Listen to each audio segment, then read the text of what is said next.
Tu as établi une stratégie de contenu, mais tu ne sais pas si elle est vraiment efficace. Tu te demandes si tu es sur le bon chemin. Si tu te poses la question, ça tombe bien, car j'y réponds lors de cette émission.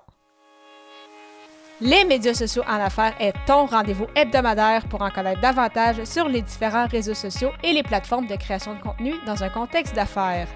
Chaque semaine, je répondrai à une question thématique qui te permettra d'appliquer concrètement ces conseils pour ton entreprise.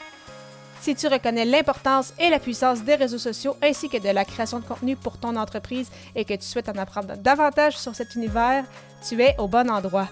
Je suis Amélie Delebel, travailleuse autonome dans le domaine des communications et marketing depuis février 2020.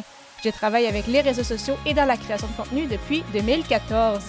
Les médias sociaux en affaires est mon deuxième podcast après Athlète Entrepreneur, lancé en janvier 2019.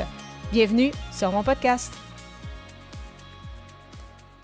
Salut et bienvenue sur les médias sociaux en affaires, épisode 309, alors qu'aujourd'hui je réponds à la question « Comment déterminer si ta stratégie de contenu fonctionne vraiment? » Tout d'abord, je vais poser la première question la plus importante.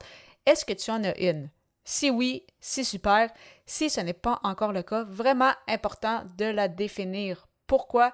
Pour créer du contenu efficace, pour que tu aies une intention derrière chacune de tes pièces de contenu, que ce soit des articles de blog, des vidéos, des épisodes de podcast, des publications sur les réseaux sociaux, une infolettre ou autre.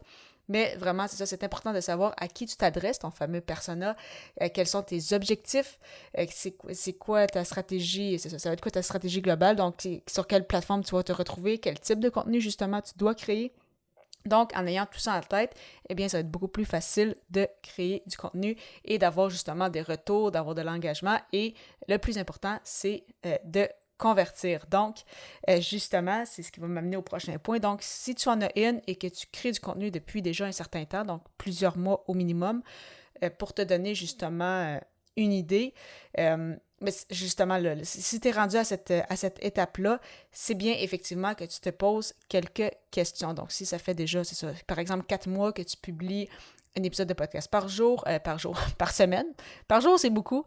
Par semaine, c'est déjà très, très bien. Ou justement, une publication par semaine sur les réseaux sociaux.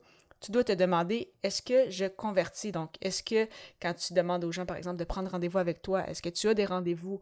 Est-ce que quand tu proposes aux gens de télécharger un guide, est-ce qu'ils le téléchargent? Si tu mets en vente un produit ou un service, est-ce que tu as justement des clients? Est-ce que tu as aussi des retours quand tu poses des questions? Est-ce que les gens te laissent des commentaires? Est-ce qu'ils t'envoient des messages privés? Est-ce que tu vois justement une hausse de visites sur ton site web venant des réseaux sociaux? Est-ce que tu as plus d'abonnés sur ton infolette? Est-ce que tu as plus d'écoutes sur ton podcast? Donc, plus de clients, plus de ventes, etc. Donc, plusieurs questions quand même à te poser. Et si tu as un objectif, peut-être un peu plus de notoriété, eh bien, est-ce que tu vois justement des gens dans ton entourage ou des gens avec qui tu discutes te dire, par exemple, « Hey, je te vois beaucoup plus souvent sur les réseaux sociaux, tu es beaucoup plus actif. Hey, j'ai vu ta dernière campagne, j'ai vu ci, j'ai vu ça. » Donc, vraiment important, c'est ça, de voir après un certain temps, est-ce que ce que je fais a vraiment un impact? Donc, je l'ai quand même souvent mentionné qu'il ne faut pas devenir fou avec les statistiques, il ne faut pas les regarder chaque jour et essayer de trop analyser ça, mais c'est quand même important par trimestre ou même au départ, peut-être par mois, voir justement qu'est-ce qu'il y en est. Est-ce que le travail que je fais m'amène des retombées? Est-ce que je le fais pour quelque chose ou au final, ça ne m'apporte rien? Et si, justement, tu n'as peut-être pas les résultats que tu souhaites, c'est à ce moment-là qu'il faut que tu te poses des questions. Est-ce que c'est parce que ma stratégie n'est pas bien définie? Est-ce que j'ai une stratégie? Est-ce que je sais exactement à qui je m'adresse? Est-ce que c'est vraiment ce type de personne-là à qui je dois vendre mes produits et services ou je ne parle peut-être pas le même langage que lui?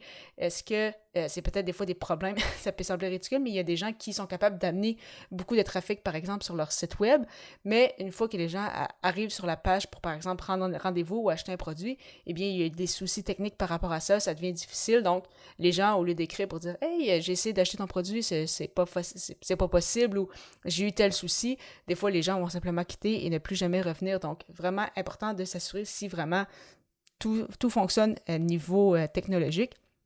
Et justement, si les résultats, c'est ça, donc, ne sont pas là, ben c'est ça, essayer de voir qu'est-ce qui pourrait impacter en fait justement ces résultats-là. Et si jamais finalement tu te rends compte que oui, tu as la bonne stratégie, oui, tu t'adresses au bon persona, mais ce n'était peut-être pas le bon médium ou peut-être pas la bonne plateforme pour toi, et bien à ce moment-là, mais ça te permet justement d'aller ailleurs ou de changer un peu ta façon de faire pour être en mesure justement d'atteindre tes objectifs. Et si d'un côté ça va très bien, tu vois que tu convertis, tu vois que tu as des résultats, tu vois que ça t'enligne vers ce que tu veux accomplir avec ton entreprise, eh bien dans ce cas-là, c'est parfait, tu le sais que tu dois continuer comme ça. Parlant de stratégie de contenu, c'est important d'avoir les bons outils pour mettre son message de l'avant et c'est pourquoi je te propose une liste de mes 24 ressources pour t'aider justement avec ta création de contenu. Pour la télécharger gratuitement, simplement te rendre au ameliedelebel.com/ressources, ressources avec un S. Au plaisir de te retrouver à l'épisode 310 alors que le sujet sera « Pourquoi dois-tu faire attention au syndrome du Shiny Object ?» À très vite!